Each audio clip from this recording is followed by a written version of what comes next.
Hi everyone, now that we are done module 21, now we are moving on to module 22, which is cognitive development of intermediate scholar. Okay, when we say cognitive, meaning it is an intellectual activity like thinking, reasoning, or remembering. And when we say intermediate or late childhood, at her age 9 to 12 years old. The learning outcome. At the end of this module, we'll be able to first, examine the cognitive characteristic of intermediate school children. Second, important factors that affect the cognitive development of intermediate school children. And lastly, enumerate ways on how teachers can promote creativity in the learning environment, learning activities, and instructional materials. According to Jean Piaget, it is with the children that we have the best chance of studying the development of logical knowledge, mathematical knowledge, physical knowledge, and a faith. Quite interesting, and that was actually factual, isn't it? Since children in this stage are already in their late childhood, ang rapid development ng mental skill nila ay obvious or evident na. Piaget also said, concrete operational thinkers can now organize thoughts effectively, although they can logically perceive and comprehend immediate situation. Most case scenarios, they were able to apply their learned knowledge and ability in some events or situation which they can manipulate. But limited lamang ang reasoning and logical thinking ng isang intermediate. Through guidance from their parents, teacher, and the community, they can easily succeed in their intellectual endeavors. So moving forward, let us identify the initial cognitive characteristic of intermediate schoolers in terms of utilizing their abilities, thinking skills that basically become more effective than their previous years. Like, schoolworks are now more complicated. Kung dati pinagkukulay lamang sila, pero at this stage, more complicated na. For example, magsasagot na ng question like math problems. And reading text become longer. Problem solving become part of their lives. They are now become interested about their future. Let's say others want to be a doctor, and the other ones want to be a teacher, a nurse, and more. They develop interests and hobbies like some kids want to dance, want to paint, want to draw, want to play basketball, and more.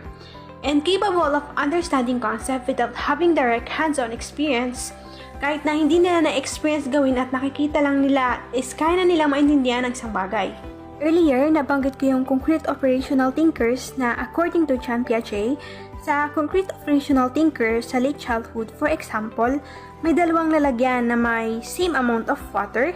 Sa concrete operational thinker sa late childhood is alam na nilang same yung amount ng water kahit na magkaiba yung lalagyan. For you to understand, I will show you a short video about Jean Piaget's theory in the cognitive development of the late childhood, stage 3, the concrete operational stage. Piaget's theory argues that we have to conquer 4 stages of cognitive development. First, the sensory motor stage. Second, the pre-operational stage. Third, the concrete operational stage. 3, the concrete operational stage, ages 7 to 11. We finally discover logic and we develop concrete cognitive operations, such as sorting objects in a certain order. One example of this is inductive reasoning, which means that if we see someone eating a cookie, we can draw a conclusion and then make a generalization. And we now get the concept of conservation. We understand that if we pour orange juice from a normal glass to a taller one, the amount stays the same. Our younger sister will pick the taller glass, thinking she gets more. By the same logic, we only now can understand that if 3 plus 5 equals 8, then 8 minus 3 must equal 5. Our brain learns to rearrange our thoughts, to classify and build concrete operational mental structures. For example, we now know that we can reverse an action by doing the opposite. Excited by our new mental abilities, we apply them in conversations, activities, when we learn to write, and in school. As a result, we get to know ourselves better. We begin to understand that our thoughts and feelings are unique and not necessarily those of others. That means that we learn to put ourselves in someone else's shoes. There are 5 initial cognitive characteristics: the reading development, the attention, the creativity, impact of media, and the media and aggression. So first, reading development. Children in this stage are marked by under-application of word attack because of the presence of their previous knowledge. They have wide vocabulary which enables them to understand the meaning of unknown words through context clue. This is a stage in reading development, what we call reading to learn. Children are no longer into fairy tales and magic type of stories, but are more interested in longer and more complex reading material, like for example, fiction books and serious books, but we need to choose an appropriate book for them. Next is attention. Older children have longer and more flexible attention span compared to younger children. Their span of attention is dependent on how much is required by the given task. As we can observe, in terms of schoolworks, they are more focused and was able to concentrate for a longer period of time, especially if they are interested in what they are doing. According to James Russell Lowell, creativity is not the finding of a thing, but making something out of it is focused. Children at this stage are open to explore new things. Creativity is innate in children. They just need a little guidance and support from parents, teacher, and people around them. They are usually at their best when the work is done in small pieces.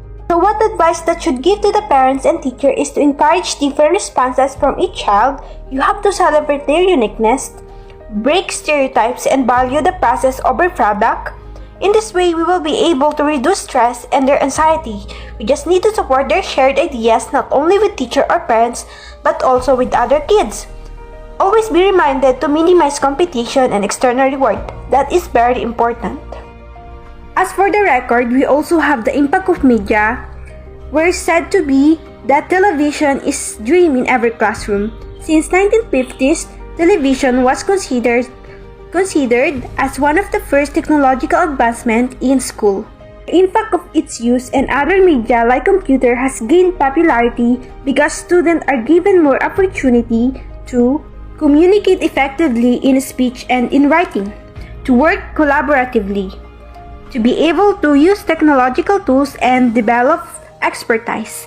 Also, analyze problems, set goals, and formulate strategies for achieving those goals. And lastly, seek out information or skills on their own as needed to meet their goals. If there are good impact of media, then there are also negative results. Media and aggression. Violence and aggression are often dubbed as one of the results of media. According to the Public Health Summit in 2000, negative results of media were children will increase antisocial and aggressive behavior, may become less sensitive to violence, and those who suffer from violence may view the world as violent, becoming more fearful of being a victim of violence. Why do you think is that? This may be the result in adapting what's seen and what they're exposed with, like what you see in the picture which is ginagaya ng bata yung pinapanood niya. One of the primary reasons why they'll have this mindset is due to parents' negligence and lack of attention and wisdom. In that case, children will view violence an acceptable way to settle conflict, which is obviously inhuman and unacceptable. Do you agree, guys? Having a role model is extremely important for children at this stage of transition. Children need an adult to admire and emulate. Role model also provide them with motivation to succeed.